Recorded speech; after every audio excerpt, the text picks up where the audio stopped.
புரட்சித் தலைவர் எம்ஜிஆர் தான் நடித்த அனைத்து படங்களிலும் புகைப்பிடிக்கும் காட்சி, மது அருந்துவது போன்ற உடலுக்கும் மனதுக்கும் தீங்கான எந்த ஒரு காட்சியிலும் நடிக்க மாட்டார். அப்படி படத்தில் நடிக்கும் கதாபாத்திரங்கள் இடம்பெறும் போது அவற்றை கண்டித்து திருத்துபவராக இருப்பார்.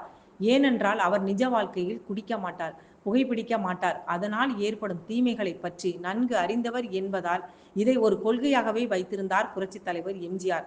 அவர் எழுதிய நான் ஏன் பிறந்தேன் கட்டுரையில் இது குறித்து தான் எதிர்கொண்ட அதிர்ச்சியான விஷயம் ஒன்றை எழுதியுள்ளார் எம்ஜிஆர். ஒருமுறை அவர் கண்ணன் என் காதலன் படத்தில் நடித்துக் கொண்டிருந்த சமயத்தில் அப்போது பிரபலமாக இருந்த ஒரு ஸ்டுடியோவிற்கு சென்றார். அவருடைய மேக்கப் ரூமின் அருகில் இருந்த 2 அறைகளின் 2 நடிகர்கள் குடித்துவிட்டு படப்பிடிப்பிற்கு போக முடியாமல் படுத்து கிடப்பதையும், அந்த பட கம்பெனியின் தயாரிப்பு நிர்வாகி என்ன செய்வது என்று தெரியாமல் தவித்துக் கொண்டிருப்பதையும் பார்த்தார். அதேபோல் இன்னொரு நாள் அவருக்காக ஏற்பாடு செய்யப்பட்டிருந்த மேக்கப் அறைக்குள் போய் உட்கார்ந்த போது சோஃபாவிற்கு பக்கத்தில் ஒரு மது பாட்டில் கிடப்பதை பார்த்தார். அதை எடுத்து கவனித்த போது அதற்குள் கொளுத்தப்பட்ட 2, 3 தீக்குச்சிகளும் கிடந்தன. அந்த அறையை கவனித்துக் கொள்ளும் உதவியாளரை அழைத்து, இது இங்கே எப்படி வந்தது? யார் இந்த அறைக்கு வந்து சென்றார்கள்? யாராவது என் நண்பர்கள் என்னை காண வந்தால் இதை நான் தான் பயன்படுத்தி இருப்பேன் என்று தப்பாக எண்ணிவிட்டால் என் நிலைமை என்ன என்று கொஞ்சம் கடுமையாக கேட்டுள்ளார். அதற்கு அந்த உதவியாளர், நேற்று இரவு ஒரு படப்பிடிப்பு நடைபெற்றது. அந்த படப்பிடிப்பின் போது இந்த அறையில் ஒரு நடிகை மேக்கப் போட்டுக் கொண்டார். ஒருவேளை அவர்தான் உபயோகித்து இருக்க வேண்டும் என்று கூறினார். உடனே இன்னும் கோபமான எம்ஜிஆர், இப்படியெல்லாம் உத்தேசமாக இருந்திருக்கலாம், செய்திருக்கலாம் என்று சொல்வது முறையல்ல. தெரிந்தால் சொல்லு, அல்லது தெரியாவிட்டால் தெரியாது என சொல்லிவிட வேண்டும். தவிர உன்னை காப்பாற்றிக் கொள்வதற்காக வேறு நபர்கள் மீது பழி போடும் வேலையை செய்யாதே என்று கூறினார். உடனே அந்த உதவியாளர், அண்ணே, நான் எதிர்பாராமல் மேக்கப் அறைக்கு பாத்திரத்தில் தண்ணீர் வைக்க உள்ளே வந்தேன். அப்போது அந்த நடிகையின் தாயார் ஒரு டம்ளரில் மது ஊற்றி சோடாவையும் ஊற்றி கலந்து கொடுத்து கொண்டிருப்பதையும், அந்த நடிகை அந்த டம்ளரை தன் கையில் பிடித்து கொண்டிருப்பதையும் பார்த்தேன். இதை உங்களிடம் சொல்ல வேண்டாம் என்பதற்காக தான் உத்தேசமாக சொல்வது போல உங்களிடம் மழுப்பலாக சொன்னேன். நீங்கள் என்னை உண்மையை சொல்ல வைத்து விட்டீர்கள் என்று அவர் கூறினார்.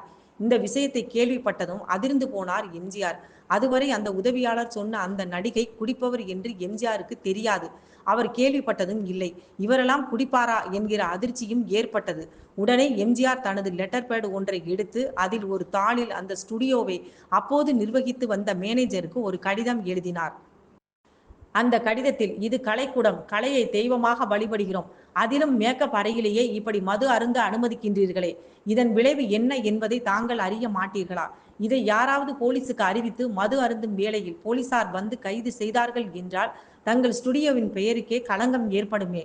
இனிமேலாவது இது போன்ற தவறுகள் நடைபெறாது கவனித்துக் கொள்வீர்களா என்று எழுதி அதை ஒரு கவரில் போட்டு ஒட்டி அந்த உதவியாளரிடம் கொடுத்து மேனேஜரிடம் கொடுக்க சொன்னார்.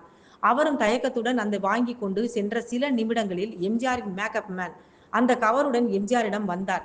அதை பார்த்த எம்ஜிஆர், நான் கொடுத்துவிட்ட கவர் உங்களிடம் எப்படி வந்தது என்று கேட்க, அன்னை, இந்த கடிதத்தை இந்த உதவியாளர் கொண்டு போய் கொடுத்தால் முதலில் அவனுடைய வேலைதான் போய்விடும். பாவம், அவர் குடும்பஸ்தன். இவனை எவ்வளவு வேண்டுமானாலும் நீங்களே அடியுங்கள். ஆனால் இவன் வயிற்றில் அடித்து விடாதீர்கள் என்று கூறினார். அப்படியானால் அந்த நிர்வாகி இந்த மாதிரி காரியங்கள் நடைபெற அனுமதிக்காதே என்று இவருக்கு கட்டளை போட்டிருக்கிறார். அதையும் மீறி இவர் அதை அனுமதித்திருக்கிறார். அப்படித்தானே என்று எம்ஜிஆர் கேட்டார். அதற்கு அந்த மேக்கப் மேன் சிரித்து கொண்டே, அனுமதித்ததற்காக அவரை வேலையை விட்டு அனுப்ப மாட்டார்கள். இந்த அறையை ஏன் முன்னதாகவே சுத்தம் செய்து வைக்கவில்லை? இந்த விஷயத்தில் மிக எச்சரிக்கையாக இருக்கும்படி கூறியிருந்தும் ஏன் பாட்டிலை அப்புறப்படுத்தவில்லை என்று கோபித்து, நீ வேலைக்கு லாயக்கில்லை என்று சொல்லி அவரை அனுப்பி விடுவார்கள் அண்ணே என்று சொன்னதும் எம்ஜிஆர் இன்னும் அதிர்ச்சி அடைந்து விட்டார். அதன் பிறகு இந்த கடிதத்தை எவ்வளவு வேகமாக எழுதினாரோ மீண்டும் அதை திருப்பி வாங்கி அதே வேகத்தில் கிழித்து எறிந்து விட்டார் எம்ஜிஆர்.